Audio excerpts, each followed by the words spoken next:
नमस्कार, जय डुग्गर, जय मां बोली। तुस दिक्खा करदे हो गुलिस्तान डोगरी खबरें की ते अ'ऊं तुंदे कन्नै प्रियंका चौधरी ते इक अपडेट लेइयै तुंदे सारें दे समक्ष हाजिर आं।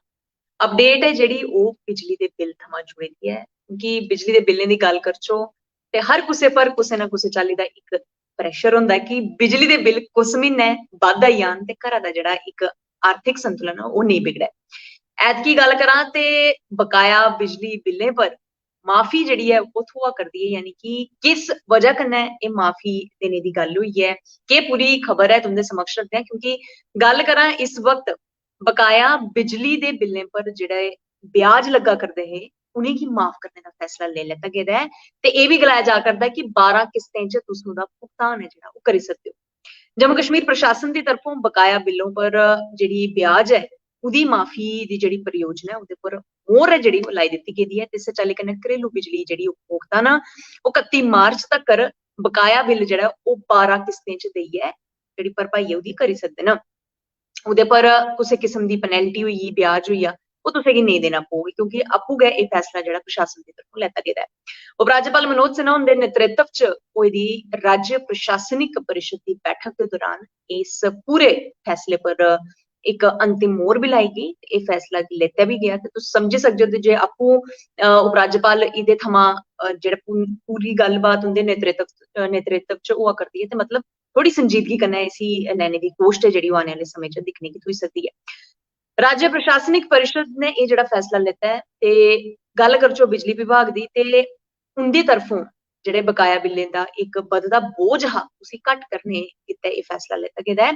एह्दे थमां तकरीबन 5.50 लक्ख उपभोक्ता गी लाभ थ्होग जेह्ड़ा इस वक्त घरेलू बिजली दे जेह्ड़े न कस्टमर्स न।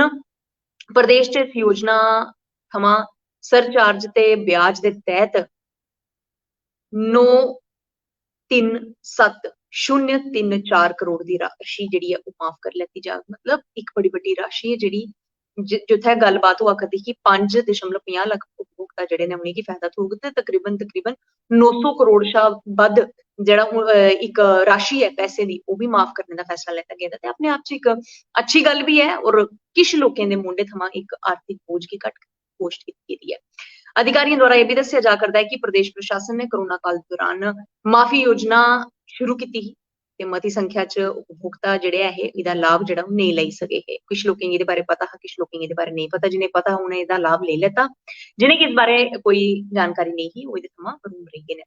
हून ऐसे उपभोक्ता दा अंतिम अवसर दित्ता जा करदा है। हून सारें गी इक अखीरला जेह्ड़ा चांस ऐ दित्ता जा करदा ऐ ते इस योजना दे तैह्त जेह्ड़े बी उपभोक्ता न ओह् बिजली मुल्ल दी रकम जेह्ड़ी ऐ उ'नेंगी सिर्फ उन्नी चुकानी पौग, जेह्ड़ा ब्याज ऐ ओह् निं देना ते कुदै ना कुदै 12 किस्तें च तुस अपने बिजली दे बिल जेह्ड़े न ओह् देई सकदे हो।